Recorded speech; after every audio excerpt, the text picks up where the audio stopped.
All right, we are live here for PrepHuddleLIVE on StriveSports.com. And sorry, my son walked in. He's going to be on the show later. He didn't get the memo. Thanks for tuning in. We're excited for the show. We are going to have guest Mike Sautter on later on the show from NebraskaHighSchoolHoops.com or NebraskaHSHoops.com. We're going to be talking about the Heartland Hoops Classic later on. And with him as well. And I think, Tony, you going to be out there this weekend for that? I'm going to try. Okay. Valentine's Day, so it's always tough. Great it's planning. Always tough.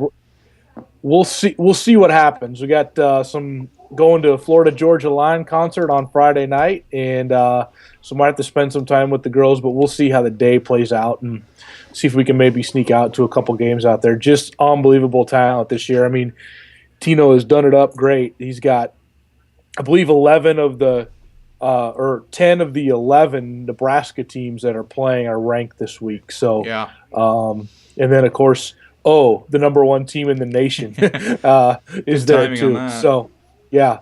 So, it should be fun. And Tino's, he's really built a great event with that. So, it'll be exciting to watch it here this weekend. All right, and as always, we are presented by Cornerstone Bank. Want to thank those guys. You can find them online at cornerstoneconnect.com. And let's go ahead and get started into the show. We'll bring in Mike later, about 7:45, hopefully. I'll shoot him a text to make sure we get him on and after our little break. You want to go ahead and start with, you want to do wrestling or girls basketball and then go into boys with Mike? Or Yep, I think we'll just do like normal. We'll run through the girls' rankings here really quick and then briefly discuss the wrestling rankings as they get into district play, or district meets, I should say, this week at Class A. I believe Class A and B do one-day meets that are generally, I think most of those are on Saturday, and then C and D with more wrestlers there are kind of in a Friday, Saturday setup. So we're excited, Taylor. I'll just start off by saying we're excited for next week's show.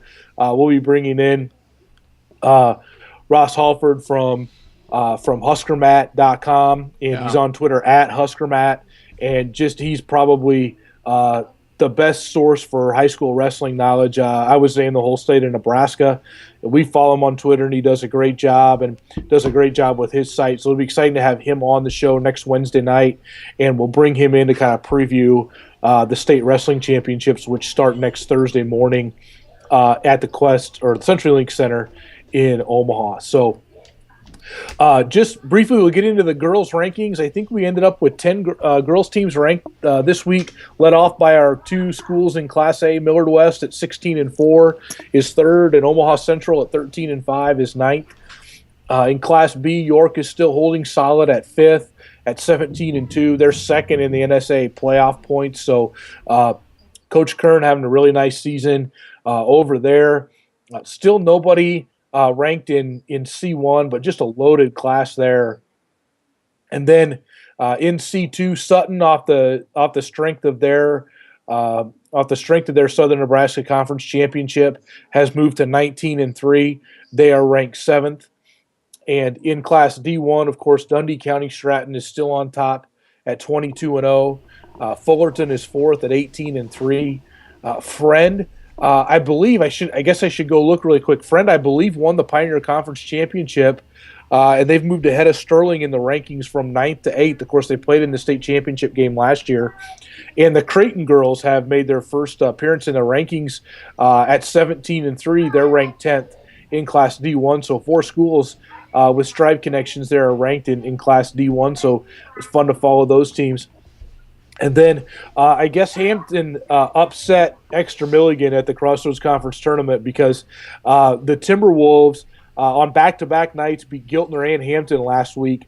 and pretty easily in both regards there. So Exeter Milligan moves up from 10th to 6th at 13-7 in the Class D2 rankings. Hampton is now 8th. They are 16-3. They're actually playing, or actually 17-3 now. They played beat Dorchester last night, and Giltner is 17-3 as well. At 9th, they will play each other on Friday, the last regular season game for both schools there. So Hampton will visit Giltner. Both are 17-3 to round out the regular season for those teams. So that kind of wraps up the girls rankings for us.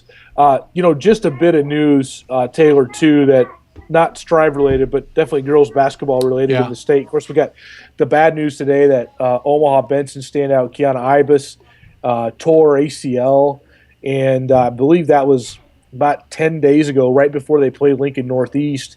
And she'll obviously be out for the season. So, really you could look at the state and say the two best players in the state who probably would have been at the state tournament, would have been a nice showcase for them, and Ibis and of course Jessica Shepard, who tore her ACL right around Christmas time from Fremont.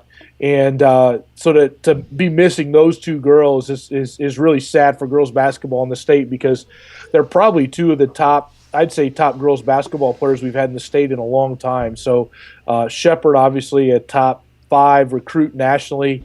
Ibis, a commit to Arizona State, who's playing really well in the Pac-12. So it's too bad that both of those players are going to miss out on the rest of their senior seasons. But absolutely, so we send our thoughts up to Ibis and the Benson team, but they haven't slowed down without it. So they're still playing really well, but it maybe opens up the A field a little bit. You just never know what'll happen once you get down to state. So this will move into wrestling real quick.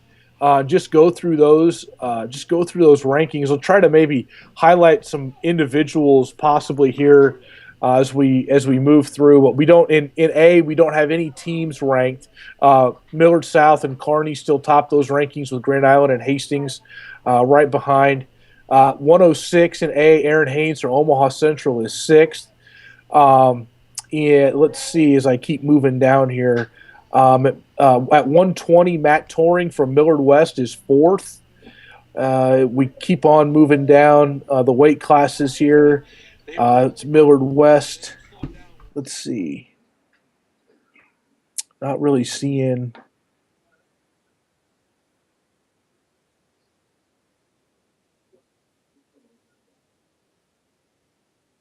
At 195, Colby Foster from Omaha Central is 2nd, and Zach Sorich from Millard West is 6th. And then that looks like all we've got in Class A, Taylor. So let's move up here to Class B. We have Class B rankings. We have York is 6th, Grand Island Northwest is 7th in the team rankings there. Our big one, obviously, that we're following in Class B is Matt Clark from Syracuse. He's, I believe, at 66 consecutive pins as a heavyweight. He's closing in on a national record there. Carson Sock from Northwest is ranked 6th. I probably have might have skipped over a couple guys here. Jacob Hoffman, 126 from Cozad is ranked 5th. Devin Schmidt at 120 from Northwest is ranked 4th. And let me see if I can get caught back up here. Max Hughes at 106 from Syracuse is ranked 3rd. And let me get back down there, then past Sock. So at 152, we have Jameson Nichols from York is 5th. Austin Cooper from Northwest is 4th. Ty Schneider from Syracuse is 2nd. Brian Messersmith from Cozad is 1st. Casey Taylor from McCook is 6th. So we actually have 5 wrestlers out of 6 at the 152 weight class there in Class B. And at 170, Max Smith from Crete is 3rd. Tanner Wonk from Aurora is 4th, and Ethan Craddock from York is 5th. At 182, Ty Johnson from Northwest is ranked 1st, and Will Neals from Syracuse is ranked 6th. And let's see, at 195, Bailey Dishman from Northwest is ranked third, and Craig Hudelber from Aurora is fourth, and Chandler Brayton from York is sixth. And let's see, nobody at 220, and then there's Clark at heavyweight 285. He is first, and Dalton Goodenberger from Cook is sixth in Class D there. Move over to Class C. I'm sure we have a lot more ranked wrestlers there. I'll try to just maybe run through those team rankings really quick. Okay. We've got a good set of C teams that are ranked. Let me see if my computer will cooperate with me here. There we go. In C, kind of where they've been all year, Central City, Wilbur, Claytonia, and Centennial are 7th, 8th, and 9th, and they're 6th, 7th, and 8th in the dual rankings. So I'd expect, obviously, a good run by all of those schools at the state meet. In the individual side, you have Ignacio Rivera from Sutton is 6th at 106. Jackson Bates from Wilbur, Claytonia is 2nd at 113. Jorge Hernandez from Wilbur, Claytonia is 3rd at 120. Doyle Trout is 1st from Centennial at 126. Tyler Bailey from Sutton is 1st at 132. Jeremiah Dickinson is 3rd from Central City at 132. At 138, we have Tucker Berquist from Southern Valley is 6th. At 145, Stephen Bader from Centennial is 6th. At 152, Jake Smith from Wilbur, Claytonia is 5th. At 160, Ryan Malasek from Central City is top-ranked wrestler in that class. And at 170, we have, don't have any wrestlers ranked there at 170. At 182, Nick Moshman from Wilbur, Claytonia is 3rd. Corey Kennedy from Centennial is 4th. Nick Verka from North Bend is 5th. And at 195, Kelly Cliffords from Cross County is 3rd. Kaylin, and that's it. And at 195, and at 220, we have Trevor Adams from Fillmore Central is ranked 6th. And then at heavyweight, Jared Hendricks from Fillmore Central is the top-ranked wrestler there. Aaron Renega, sorry, Aaron, if I butchered your name there, from Madison is 3rd. Blaine Pop is 4th at heavyweight. So that is Class C. And I'll just briefly hit Class D here really quick. Okay. Believe we had Amherst has been top ranked there pretty much all season. Friend is 3rd in the team rankings, and Creighton is 9th in the team rankings for Class D. So I'll kind of wrap it up there. Looks like we've got a pretty good amount of wrestlers in D ranked as well, but we'll kind of wrap it up there as we head to break, and we'll bring Mike in. And again, next week, we'll probably spend, I would hope, at least 20 minutes on a good state wrestling preview and talk through with Russ there about talk through the state tournament and who he kind of expects to come out on top next week in Omaha. It's always a fun weekend. Really do a great job with state wrestling in Nebraska. So we'll leave it there, and Taylor, I'll kick it back to you if you wanted to say anything before break, and then I'll have Mike on. All right, yeah. We will, as I've mentioned in the last couple of weeks, we'll be down there for state wrestling. Matt Maltzberger will be there covering tweets, and I'll be down there getting some photos and of our Strive athletes and kind of covering that. So looking forward to that. I haven't been to state wrestling since high school, so it's been a couple years, and that was in Devaney when we had it there. So should be fun, and looking forward to having Ross on next week. Always see his tweets, and again, he does a great job. So it's should be fun and a great show. So if you're a wrestling fan, tune in next week. All right, we will take a break as we always do. And again, thanks to Cornerstone Bank, one of our great sponsors here on Strive Sports and Strive TV, as well as Frontrunner Fab. But we're going to take a quick 30-second break, get Mike on the phone, and talk some hoops. Stay tuned. You're watching Prep Huddle Live on StriveSports.com. Yeah, I get it. For the little things. Technology's great. It makes things easier. It's faster. We can get things done wherever we go. And we get all that from our bank. It works for us. But for the bigger things, the things that really count, I still want to talk to the people I know and trust. That's why I'm here. Yeah, I get it. For the little things. Technology's great. It makes things easier. It's faster. We can get things done. All right, we're back after our break. Thanks again to Cornerstone Bank. And we've got Mike Sautter via Skype from Nebraska HS Hoops.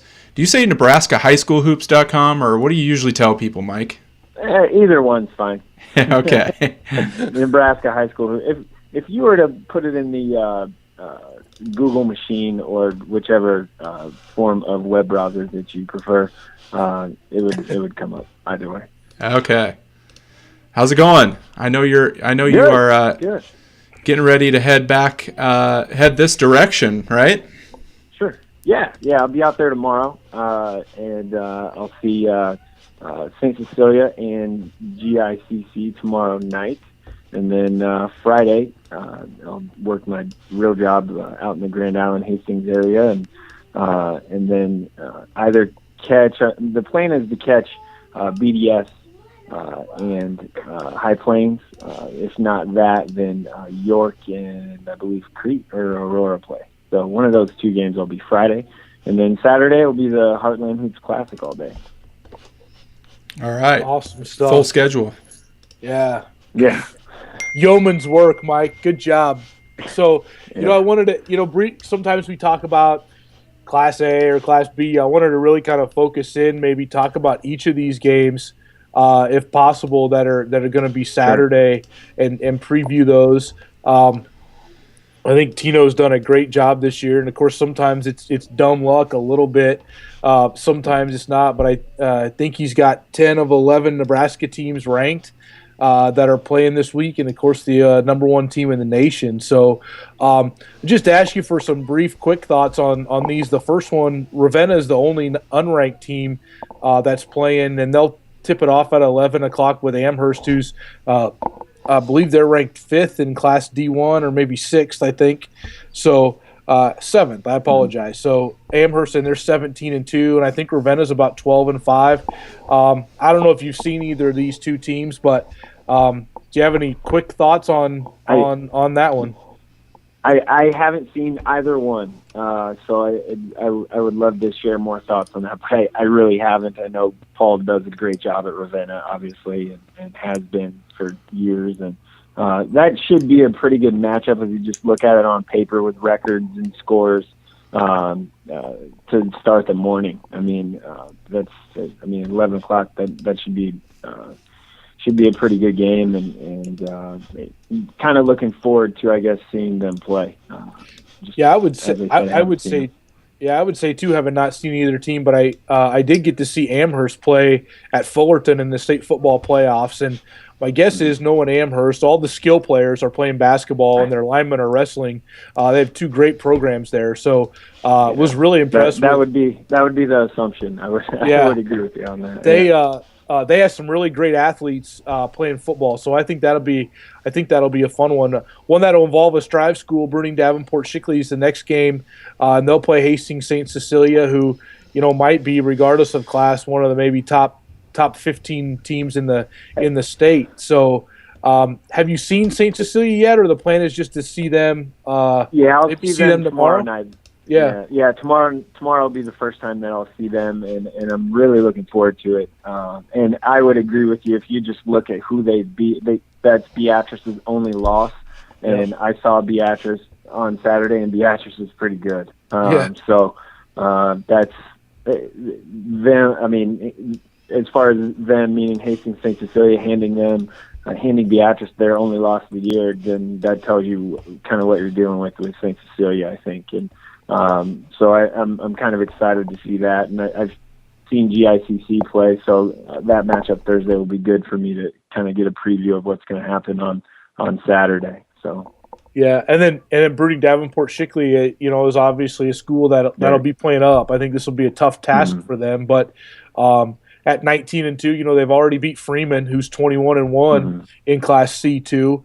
I think their only losses are David City Aquinas and High Plains. So you look at, I'm sorry, I think Exeter Milligan beat them then in the Crossroads Conference tournament. So they got some gamers down there, and they've been to state a while. So I expect that they'll play with them a little bit, but it'll be a tough task for the Eagles. So especially coming off having to play High Plains on Friday night and go home and then come back. So that should be interesting. So the 2:30 game, Omaha Skutt, maybe is a team you maybe have seen. I'm not sure, but they're preseason number 1, I believe, in Class B, by most everybody who was doing rankings. They'll play Norfolk Catholic, who they've been to almost every one of these Hoops Classics, it seems like, and they always bring a great crowd. So, can you tell us a little bit about Omaha Skutt by chance? Yeah, Skutt. I mean, they lost to Beatrice twice. And lost to 2 out-of-state teams when they were in Kansas City at the beginning of the year. And that was just one of those beginning of the year kind of games. They don't Isaiah Ramsey, the starting quarterback, it does play basketball, but other than that, there really isn't a whole lot of other football kids that get significant minutes for them. So that wasn't really a reason for the slow start, I think. I just think really last year they lost Ty O'Brien, their point guard, and he was a lot better than people gave him credit for. He's now at Hastings College, and I think they're finally starting to get their roles and things. And Skutt, it was a close game on Saturday against Beatrice, and had a chance to pull it out and just couldn't at the end. So I think, and then just moving on to Norfolk Catholic, they were ranked 8th, or they were seeded 8th in their conference tournament and made it to the final, or won it, one of those two. Yeah. So I mean, they're right there too. So that should be a pretty good matchup, a pretty tough task. I know talking to Coach Jurgens, he was kind of looking forward to it, and definitely said that would be a tough game for them against Norfolk Catholic. Yeah, you look at Omaha Skutt, and they're 8-2 in their last 10 games, basically since the beginning of the year. With obviously both of those losses coming to Beatrice, as you said. So then we move on. I think this Aurora Grand Island Central Catholic game could be really good. I've joked a couple times with Tino that I'm not going to watch him play anymore because watched him stink up the gym against Lincoln Christian early in the year. Covered that game for the Grand Island Independent, and they've basically been on a roll since then. I know they had a tough week last week. Obviously, I think a lot of teams had trouble responding to the snow and not practicing. And I know I talked to Cameron Hudson last Thursday, and they went 8 days without practicing. They had tournaments, weekend, snow, game. So it was kind of really tough. But what do you see with this one? And I know Aurora's got a freshman in is it Tommy Leininger, who's a really nice player. Your thoughts maybe on this one? Yeah, Aurora is young. The last I saw them was in the summer. Saw them actually at SCOTUS in they were playing the summer league up there, and they're young. Obviously, their record is what it is. They're having a good year, but I would say they are young. And GICC is what they are. I mean, Johanna is who he is. He's very talented, just athlete in general. And then you have Eli Hunter running the point for GICC too. So I think, and Eli's going to Hastings and is a good player in his own right. So I think that might be a little bit of a tough matchup for Aurora, but we'll see. Like I said, Aurora's just young, and just getting through there is going to be. I mean, Johanna is just a beast. So there's no other way to call it. Nothing more to say about him. I mean, he just is a beast. So. I should look and be more informed, but I was impressed in Aurora during football. Another young kid that impressed me was Austin Allen, and I know he's like about a 6'8" kid in the post. He's obviously not built quite like Johanna is, but he's a guy who might be able to play with him a little bit. And I think he's having a pretty good basketball season, if I'm not mistaken. Yeah, for as far as what it looks like, just looking at statistics and things like that that we do, it looks like he's definitely had a good year for them. So it'll be a good matchup, I think. Central Catholic coming off a Thursday, hey, good thing they'll have a day to rest after Hastings St. Cecilia on Thursday night, because that's a pretty big rivalry. Right. And then at 6 o'clock, I think this will be a fun one. Maybe two of the best scorers in the state, and Johnny Trueblood and Grant Lom with Elkhorn South and Columbus SCOTUS. I think, what did I read today? Lom's had 3 straight games where he scored 30 points. 30. So Yeah. he's a lefty and really fun to watch. I think this will be this will be a good one, I think, too. And this might be the best one of the day, maybe even before the nightcap, obviously. Yeah, it definitely might be. I think it'll probably be Grant gets 30 and Johnny gets 30, and then whoever else came. And the final score is 42-40, maybe. yeah, something like that, maybe. Just then it goes whoever else kind of can contribute. But no, I mean Elkhorn South is Johnny Trueblood is obviously he's walking on Nebraska, and they asked him to walk on at Nebraska for a reason. He can really get to the basket, and we talked, I think, a couple of times before about just his work ethic, and Grant is right there too. I mean, he really has a good mid-range game and a really good pull-up game, which you don't see a whole lot in at the high school level, specifically in Nebraska, and really can shoot the three and just can score in bunches really quick. So that'll definitely help. And SCOTUS has some younger guys too. Dalton Taylor and Cody Moracek are good players for them, and we'll be able to help them out. And it'll be a kind of a battle, I think, of which supporting cast can perform better. And you're right. I think it probably will be. It should be maybe the best game of the before the highlight game, if you will. Yeah. Well, let's talk about that one. Omaha South has acquitted themselves quite nicely since the injury to Rupp early in the season, and just talk about how they've been playing. They've had a couple. They beat Creighton Prep, I think, maybe about 10 days ago or 2 weeks ago, and talk about how Omaha South has been playing since the first of the year. Yeah, I mean, with a Gook rope going down at the beginning of the year, obviously that kind of shook them a little bit, I think. And just figuring out roles and defining roles, I think, was where they were at. And obviously they lost a couple games there, lost to Northeast and lost to Papio South. And Papio South just frankly out-hustled them that night.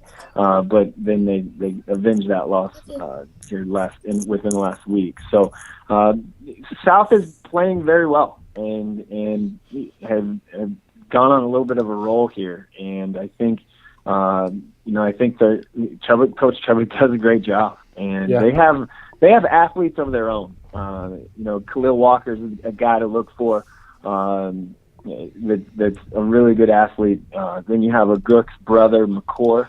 He's a junior, and he's a competitive kid, and he really does fight you and plays really hard. So I like them, and a kid that doesn't get enough attention, I think, from that team is Anthony Namey. He's a post player for them. He's a little bit on the skinny side, but he does play hard and it has a high motor also.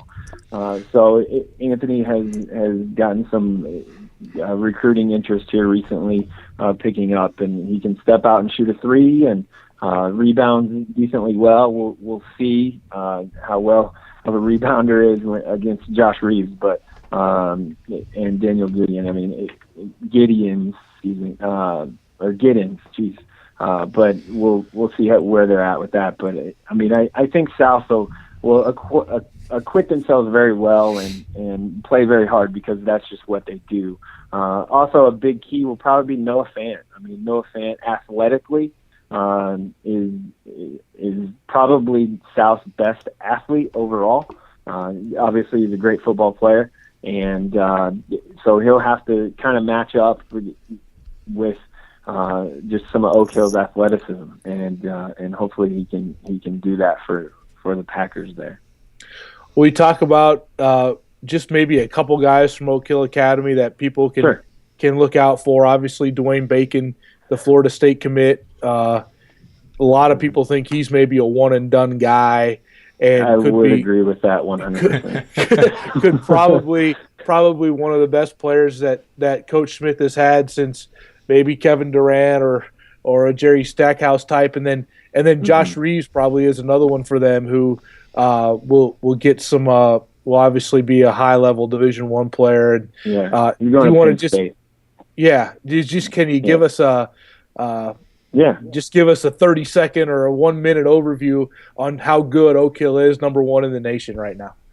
Yeah, I mean, they're undefeated for a reason, and playing that schedule that they play is to be undefeated where they're at right now is crazy. I mean, that's a super hard thing to do. They don't just go out and play, people that are around them, and they're not the Class A team playing Class D2 schools just because they'll put them on their schedule. I mean, they go out and travel. They went to Hawaii, California. They travel all over. So they're very good. I will say that. They are very, very good. They have 5 Division I commitments, 3 ESPN 100 guys. We talked about Dwayne Bacon a little bit. I believe he'll probably be a one-and-done guy. I mean, he's 6'6" and can really shoot the ball. He's their best player. And then Daniel Giddens, who we talked about, he's going to Ohio State, and he's 6'10". And then Josh Reeves is going to Penn State. That's the other top 100 kid that they have. They have 3 top 100 kids and 5 Division I commitments, 3 of which are high major kids. So they're very good, and I would love for a lot of people from the state of Nebraska to show up just to watch them play and see just what it takes and just what a kid that is, a one-and-done type player, or see what a kid that's going to Ohio State or Penn State, see what those kids really look like just from a physical body standpoint. Right. It's not easy to be a D1 player. A lot of kids and parents think their child or themselves are D1 players. Being a D1 player, hey, you can put up 30 points a game or 25 points a game in Class C2 in Nebraska, and you're a 6'2" shooting guard that weighs 170 pounds. Yeah. That we're talking a completely different level here. And that's not a slight on any of kids from Nebraska, but it's just realistic kind of expectation. Yeah, I mean, let's get people out there, watch them play. It's a treat to have them come out. They are the number 1 team in the country for a reason, and we don't get to see that very often unless you travel in the summer to AAU things like I do. So you don't get to see that level of talent. They get out and score. I'm just looking through. Number 1, I see they've played 38 games. They're 38. No, it's like that's more than college. Yeah, that's 2 seasons usually in Nebraska high school basketball. So they get out and do it. But I'm just looking. Their first game was in October on Halloween, and but they've only scored under 60 points 2 times in those 38 games. So they get out, they score. It looks like to me they play pretty good defense. I'm just looking through their numbers here. I mean, they've obviously had a few close games, a 64-60 game just here early in February against Bishop O'Dowd. Yeah, Bishop O'Dowd's a top 10 team in the country. Yeah, and that was basically a home game for them too. It looked like maybe out there, I believe, if I'm not mistaken. So it should be fun. Like I said earlier, I hope I can. Hope I can get out there and hopefully see you this weekend. And I know Taylor, I think maybe he's going to be over there to take a few pictures of our schools competing. So it'll be a great event. And then obviously the next couple weeks here we can talk about some state basketball pretty soon. So that'll be fun. Yeah, I'm kind of excited about that. I just went and tried to book a hotel room for downtown Lincoln. Is there any available? State, and I kind of waited a little bit too late on that, so looks like I won't be staying downtown, but that's okay. But I'm excited for kind of state to get here, and you can feel it. I mean, you really can. Every game is a big game here down the stretch for every team. You're talking district seeding and wild card points, and I was at Wahoo Newman in Platteview last night, and Newman pulled that out, and that's a huge game for Newman as far as just the wild card points beating a good Class B team. So that was a pretty big deal for them, specifically their district is just so tough. So. All right, Mike. Thanks for coming on, man. Hopefully see you soon. Yep, see you Saturday. All right, thanks, Mike. And Yep, I'll mention as you hang up here, Mike, they have a full preview of the Heartland Hoops Classic on Nebraska hshoops.com that you can read about. Yep. And so check that out. We retweeted that, I think it was yesterday. And who wrote that, Mike? That was Riley Bowden, one of my guys that lives in Lincoln. He does a good job. Him and Brett, dude. So. Yeah, and as always, follow them on Twitter. You can see below at Nebraska HS Hoops. I'm sure your stream, if you follow both of us, will be full on Saturday of very helpful facts and stats and scores and pictures. So we'll see you Saturday, man. One thing too, real fast. We'll try and do a little bit of video stuff from the game. Obviously, we've done that the last 2 years out there, and kind of at the end of each quarter, we just kind of we'll tweet out a few, call it highlights, but it's cool. Not the best video ever, but it's still better than nothing, I guess. So yeah, sounds good. Cool. All right, thanks, guys. Yep, thanks, Mike. Thanks, Mike. Yep, bye. Bye. All right. Let me change screens here. Anything to add, Tony? Do we want to go through some quick ratings and updates on boys, and then we'll wrap things up? I know we're a little bit long here, but that's all right. I think just briefly to get into the rankings in Class A, Millard West is still 8th. In Class B, Crete is still 10th. We talked last week. They had lost to Northwest on Tuesday, but they came back and beat Fall City, who is 7th in Class C1. So they're 12-6 and still ranked 10th. In Class C1, we do not have any schools that are ranked in C1. And then C2, Southern Valley got a big win. We featured them in the rewind. They moved up from 4th to 3rd. They beat Ainsworth, who was previously undefeated last week at home. They are only ranked team that we have in Class C2. And then D1, High Plains lost in overtime to Cross County. That was a fun game. And Cross County, I wouldn't want to play them. I'll tell you that much. They beat Twin River, who was ranked for a long time. They beat High Plains now. You never know what could happen in March. They've got some shooters, and they're in Class C2. They'll be in that Aquinas sub, I believe. It's a tough road to Lincoln, but you never know. The BDS is still 4th. Heartland is still 5th. Taylor, do you got like 30 seconds on Heartland beat Deschler last night? That was a 5 and 6 ranked game, and of course those two teams will be in the same sub-district as BDS here in a couple weeks. Fun Tuesday night game last night at Heartland.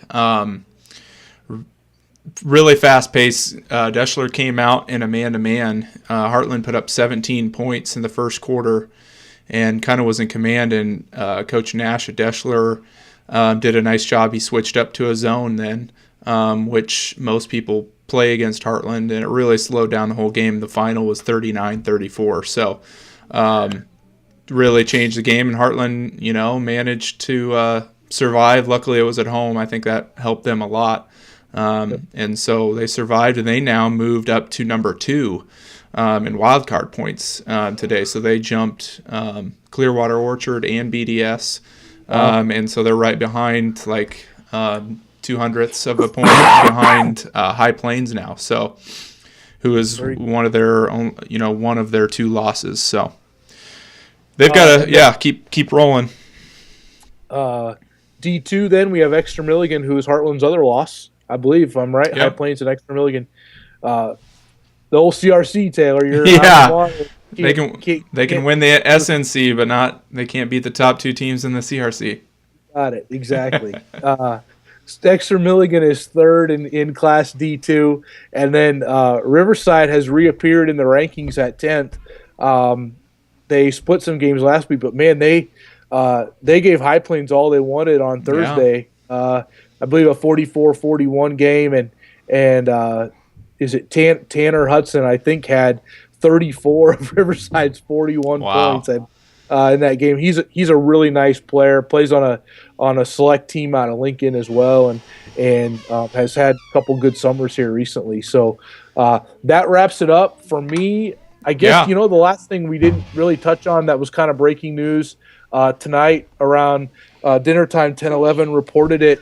Chuck McGinnis, the head football coach at Creed, has stepped down after 16 seasons. He won 4 state championships in 2000, 2006, 2007, and 2010. So that's a big loss for Creed. He was 130-49 in his 16 seasons there. So 2 sons in college, both playing football next year, and you can understand why he wanted to watch them play and see their careers move forward. His son Derek plays at Washburn, and his son Alex, who's a senior this year, will be going to Nebraska Kearney next year and playing for new coach Josh Lamberson. So we'll make sure Josh Lamberson gets a shout out, a Wilbur Claytonia grad. So a Strive school there over at Nebraska Kearney, the new coach. So just that other last bit of news, and otherwise we'll get ready for wrestling and some more fun basketball before districts start up. So all right.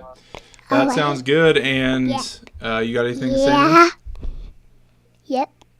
Okay. Well, thanks for tuning in to Prep Huddle Live here on StriveSports.com. Thanks for watching, guys, and we will see you next week. And again, follow us on Twitter at Strive Sports. And for Heartland Hoops coverage is BDS and Aurora, 2 Strive schools competing on Saturday. So we'll keep you covered on that with some photos and also some video stuff. So thanks, Tony. Thanks, Taylor. All right. Have a great week, guys. We'll see you next Wednesday.